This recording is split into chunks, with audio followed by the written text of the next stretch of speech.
Good night Punpun के part 2 में आप सबका स्वागत है। आज की ये वीडियो बहुत ही इंटरेस्टिंग होने वाली है क्योंकि इस वीडियो में हम पुनपुन और आइको की लव स्टोरी के बीच में दरार पड़ते हुए देखेंगे और वहीं दूसरी तरफ उसके अंकल यूइची की एक नई लव स्टोरी शुरू होने वाली है जहां हमें उनका एक बहुत ही डार्क पास्ट देखने को मिलेगा। एंड इसी के साथ हमें पुनपुन की मॉम के कैरेक्टर के बारे में भी पता चलेगा कि वो कितनी टॉक्सिक है। तो इस वीडियो में आपको काफी मजा आने वाला है। सो बिना टाइम वेस्ट किए लेट्स स्टार्ट द वीडियो।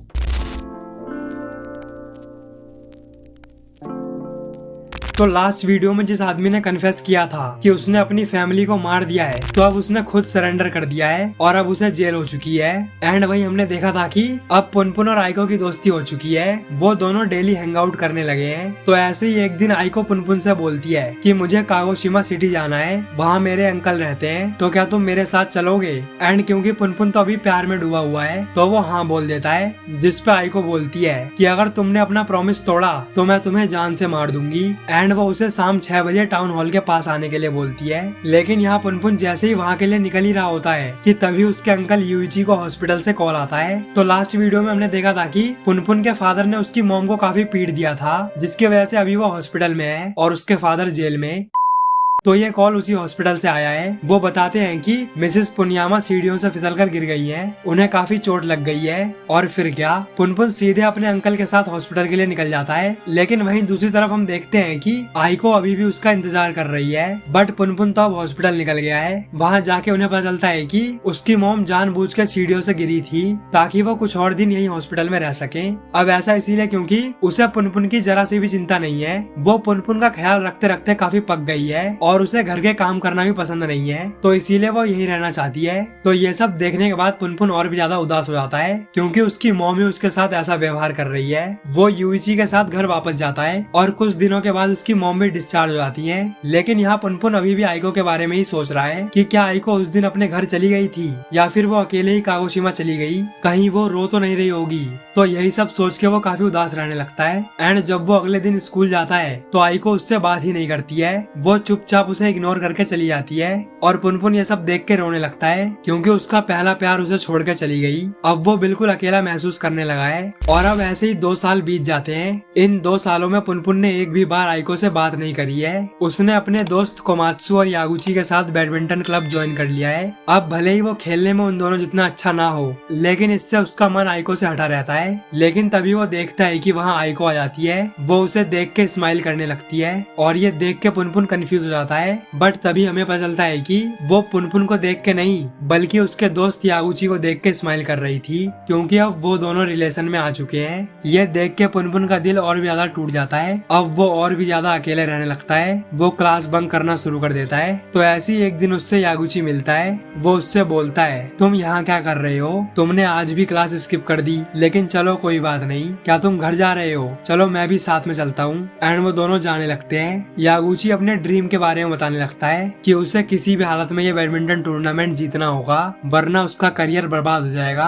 और यहाँ पुनपुन चुपचाप बस उसकी बातें सुनता जा रहा है। एंड यही हम देखते हैं कि पुनपुन के दिमाग में जो उसके इमेजिनरी गॉड है वो उसे बार बार मोटिवेट कर रहा है कि तुम इसे मार दो, इसने तुम्हारे प्यार को तुमसे छीना है, ये यही डिजर्व करता है। तो गॉड ये सब बोल ही रहा होता है। लेकिन तभी यागुची उससे बोलता है, पुनपुन क्या तुम्हें कोई लड़की पसंद है, रिसेंटली मुझे अपनी फर्स्ट गर्लफ्रेंड मिली है। यहाँ वो आइको की ही बात कर रहा है। आगे वो बोलता है, मैं उससे बात करते वक्त बहुत नर्वस हो जाता हूँ और शायद इसी वजह से मैं कोमात्सु से बैडमिंटन में हार जाता हूँ, मैं अपने मैच पर फोकस नहीं कर पाता हूँ। यहाँ पुनपुन बस ये सब सुने जा रहा है। वहीं गॉड उसे बार बार यागुची को मारने के लिए मोटिवेट कर रहा है कि इन्हें मार दो, ये सब मरना ही डिजर्व करते हैं। एंड अब अगला दिन होता है। यहाँ यागुची और कोमात्सु मैच की प्रैक्टिस कर रहे होते हैं क्योंकि कुछ दिनों में उनका टूर्नामेंट है। कोमात्सु खेलने में कुछ ज्यादा ही अच्छा है, वो बहुत ही इजीली यागुची को हरा देता है। कोमात्सु उससे बोलता है कि प्लीज तुम सीरियस हो जाओ, लेकिन उसे क्या पता कि यागुची सीरियस ही है, बस उसके राइट लेग में चोट लगी हुई है, इसीलिए वो और भी बुरा खेल रहा है। अब थोड़ा टाइम बीतता है। पुनपुन चुपके से यागुची और आइको को देख रहा होता है। वो देखता है कि आइको रो रही है,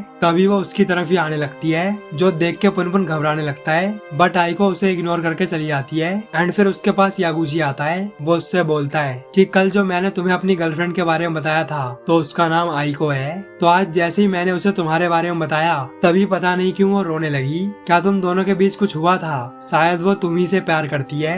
आगे वो बोलता है आइको स्कूल से सीधे घर जाती है। वो अकेले अपने बीमार पिता का ध्यान रखती है। तो मैं सोच रहा हूँ कि ये बैडमिंटन वगैरह छोड़ के एक जॉब करूँ ताकि मैं फाइनेंशियली आइको की हेल्प कर सकूँ, क्योंकि जब भी मैं उसे देखता हूँ तब वो बहुत ही ज्यादा सैड होती है। और यहाँ पुनपुन चुपचाप उसकी बात सुन रहा है। फिर वो बोलता है पुनपुन नेक्स्ट वीक मेरा टूर्नामेंट है, अगर मैं वो टूर्नामेंट नहीं जीता तो मैं आइको के बारे में भूल जाऊंगा और फिर तुम्हें उसे अपनी फीलिंग्स के बारे में बताना होगा। लेकिन अगर मैं जीता तो आइको हमेशा हमेशा के लिए मेरी है, तुम उसे भूल जाना। और इतना बोल के वो वहाँ से चला जाता है। एंड ये सब सुन के पुनपुन काफी गुस्सा हो जाता है, क्योंकि ऑब्वियसली अब यागुची के एक मैच पे उसका और पुनपुन का आइको के साथ रिलेशन टिका हुआ है। एंड वहीं दूसरी तरफ हम पुनपुन के अंकल को उनके दोस्त के साथ एक रेस्टोरेंट में देखते हैं, जहां उनकी मुलाकात उसी हॉस्पिटल की एक नर्स से होती है जिसमें पुनपुन की मॉम एडमिट थी, जिसका नाम है मिदोरी। उसने हॉस्पिटल छोड़ के यहाँ जॉब करना शुरू कर दिया है। तो ऐसे ही उन दोनों के बीच बातें शुरू हो जाती है।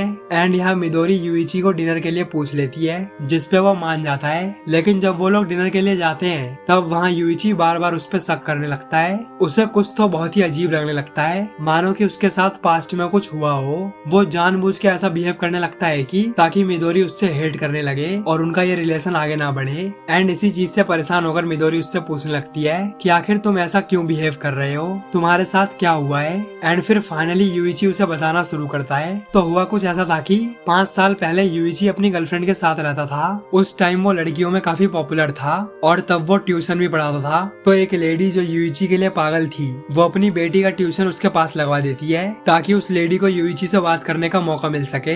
और यूइची भी कम नहीं है, वो भी बहुत हरामी है। वो उस लड़की को बहुत ही बुरी नजर से देखने लगता है, जबकि वो अभी अंडर एज है।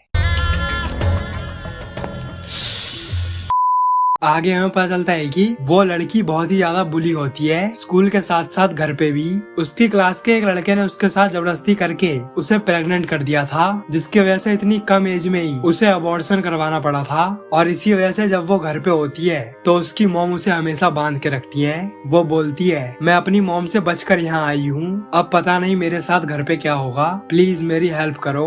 तो यूइची उस लड़की को अपने घर पे ले जाता है, जहाँ अचानक से वो लड़की उसे किस करना शुरू कर देती है। तो यूइची उसे रोकने की कोशिश करता है बट वो नहीं मानती है। और फिर क्या, वो दोनों शुरू हो जाते हैं। लेकिन तभी वहाँ उसकी गर्लफ्रेंड आ जाती है। तो डर के मारे यूइची उस लड़की को अपनी अलमीरा में छुपा देता है। और जब उसकी गर्लफ्रेंड अंदर आती है तो उनके बीच भी टेंशन बढ़ने लगती है और फिर वो दोनों शुरू हो जाते हैं। एंड ये सब वो लड़की अलमीरा से देख रही होती है। और अब सुबह होती है। यूइची अपनी गर्लफ्रेंड के उठने से पहले ही उस लड़की को अपने घर भेज देता है और उससे ये सब किसी को भी बताने से मना करता है। एंड फिर कुछ दिनों के बाद वो उस लड़की के घर जाता है, जहाँ उसे पता चलता है कि वो लड़की बिना बताए कहीं चली गई है। तो उसे उसकी मॉम पे शक होता है, क्योंकि हमने देखा था कि उस लड़की ने बताया था कि उसकी मॉम उसे घर पे बांध के रखती है। तो यूइची उसकी मॉम से पूछता है कि क्या तुम अपनी बेटी को घर पे बांध के रखती हो, लेकिन वो इसे इग्नोर करके यहाँ वहाँ की बातें करने लगती है। और तभी अचानक से वहाँ एक आदमी हथौड़ा लेकर आ जाता है। वो तुरंत उसकी मॉम को मार देता है। ये देखते ही यूइची बाहर से किसी पुलिस वाले को बुलाने चला जाता है, जहाँ उसे वो लड़की मिलती है। वो बोलती है क्या मेरी मॉम मर गई?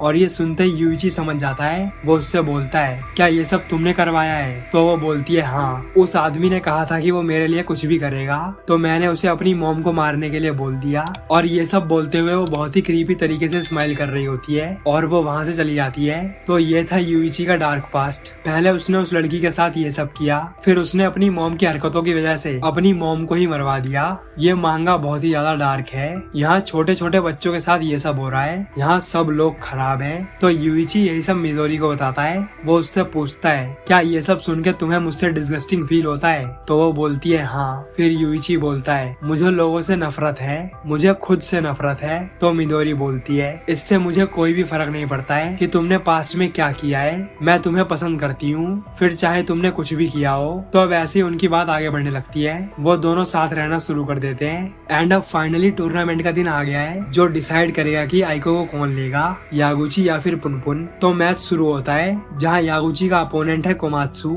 यानी कि उनका सबसे बेस्ट प्लेयर। लेकिन यहाँ फिर भी यागुची इतना बढ़िया खेलता है कि ये देख के कोमात्सु की हालत खराब हो जाती है कि अचानक से ये इतना बढ़िया कैसे खेलने लगा। औरत का चक्कर बाबू भैया, औरत का चक्कर। तो ये मैच पुनपुन और आइको देख रहे होते हैं। आइको उससे बोलती है अगर तुम्हारे पास तुम्हें प्यार करने वाली फैमिली हो तो गॉड से और भी ज्यादा प्यार नहीं मांगना चाहिए। फिर चाहे भले ही तुम किसी के साथ रिलेशन में हो, चाहे तुम एक दूसरे से कितना भी प्यार करते हो, अगर तुम्हारे बीच में कोई अनबन हो गई तो तुम वापस से अपनी फैमिली के पास जा सकते हो। जैसे कि तुम मुझे छोड़ के चले गए थे, लेकिन मुझे कोई ऐसा पर्सन नहीं चाहिए। मुझे कोई ऐसा चाहिए कि जो अपना सब कुछ छोड़ के सिर्फ मेरे साथ रहे, सिर्फ मेरे से प्यार करे। आगे वो बोलती है यागुची एक अच्छा लड़का है, लेकिन उसके पास भी भागने के लिए बहुत सारी जगह हैं, जैसे कि उसकी फैमिली, फ्रेंड्स। मुझे लगता है कि अगर वो मेरे साथ रिलेशन में नहीं भी होता तो फिर भी वो खुश रहता और मैं फिर से अकेली पड़ जाऊंगी।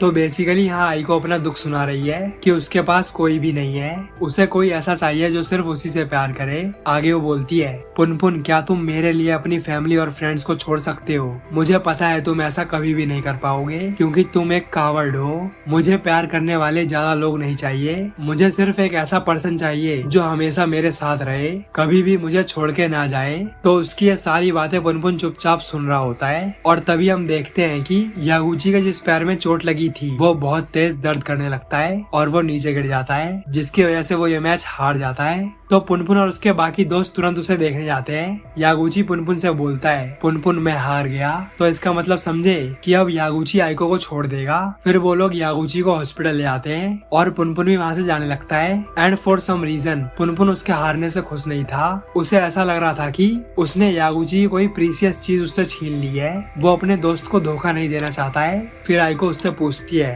क्या तुम घर जा रहे हो? एंड यहाँ पुनपुन फाइनली उससे सॉरी बोलता है कि मुझे माफ कर दो कि मैं उस दिन तुम्हारे साथ कागोशिमा नहीं जा पाया था। तो आइको बोलती है मुझे इससे कोई भी फर्क नहीं पड़ता है, चलो हम दोनों अभी चलते हैं। लेकिन यहाँ पुनपुन उससे बोलता है जाओ तुम पहले यागुची से मिल लो, उसे अभी सबसे ज्यादा तुम्हारी जरूरत है। तो वो बोलती है आखिर क्यों? तुम क्या बोल रहे हो? मुझे कुछ भी समझ नहीं आ रहा है। और इतना सुनते ही पुनपुन चुपचाप वहाँ से चला आता है क्योंकि ऑब्वियसली अभी आइको यागुची के साथ रिलेशन में है, लेकिन फिर भी वो ऐसा कर रही है। वो उसकी बुरी हालत में उससे मिलने भी नहीं जा रही है। तो इसी वजह से पुनपुन वहाँ चला आता है। एंड अब फिर से उसकी आइको से बात बंद हो चुकी है। और इसी के साथ इस वीडियो को यहीं पे रैप अप करते हैं। तो इस मांगा में सब लोग अपना भला देख रहे हैं, यहाँ कोई भी इनोसेंट नहीं है। और ये सब तो कुछ भी नहीं, अभी आगे तो ये मांगा और भी ज्यादा डार्क होने वाली है। तो अगर आपको इस मांगा पे और भी वीडियोस चाहिए तो नीचे कमेंट करना नेक्स्ट पार्ट। एंड अगर आपको ये वीडियो अच्छी लगी हो तो वीडियो को लाइक और चैनल को सब्सक्राइब जरूर करें। So thanks for watching this video. मिलते हैं नेक्स्ट वीडियो में।